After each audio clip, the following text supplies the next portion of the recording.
एक प्राचीन बाजार जहां चारों ओर व्यापारी और खरीदार हैं। एक बुद्धिमान व्यक्ति बहलूल एक पत्थर की बेंच पर बैठा है, फटे पुराने कपड़ों में। एक अमीर व्यापारी शानदार पोशाक और पगड़ी पहने सम्मानपूर्वक बहलूल के पास आता है और व्यापार में सफलता के लिए सलाह मांगता है। व्यापारी सोच विचार करता हुआ एक कपड़े की दुकान पर खड़ा है।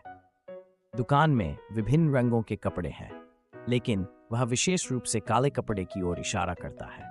दुकान का मालिक, दाढ़ी वाला एक मध्यम आयु वर्ग का व्यक्ति, कपड़े को तौलता है, जबकि व्यापारी आत्मविश्वास से खरीदारी करता है। शहर में एक बड़ी मृत्यु हो जाती है और पूरे शहर में शोक मनाया जा रहा है।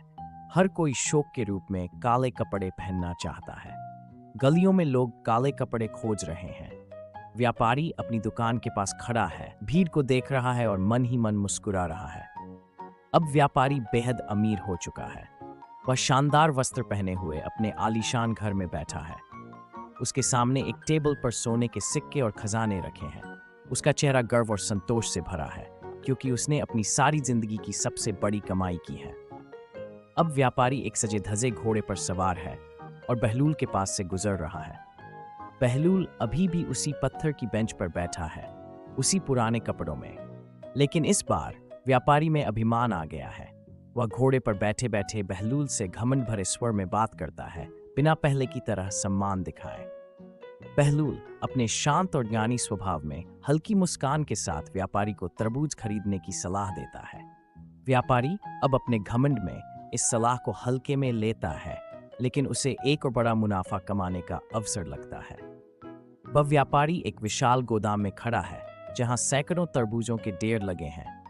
मजदूर उन्हें व्यवस्थित कर रहे हैं और व्यापारी गर्व से अपनी संपत्ति देख रहा है, ये सोचते हुए कि वह फिर से बहुत अमीर बन जाएगा।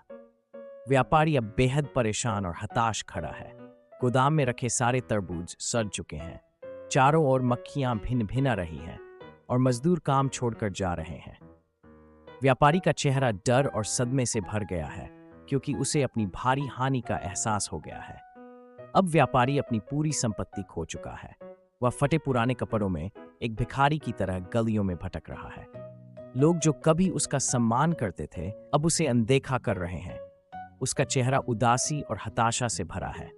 गरीबी और निराशा में डूबा व्यापारी फिर से बहलूल से मिलता है।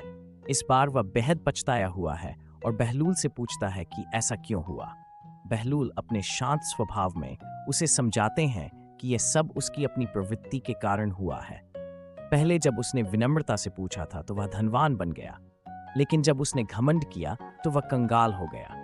व्यापारी को अब बहलूल की बुद्धिमानी का सही अर्थ समझ में आता है।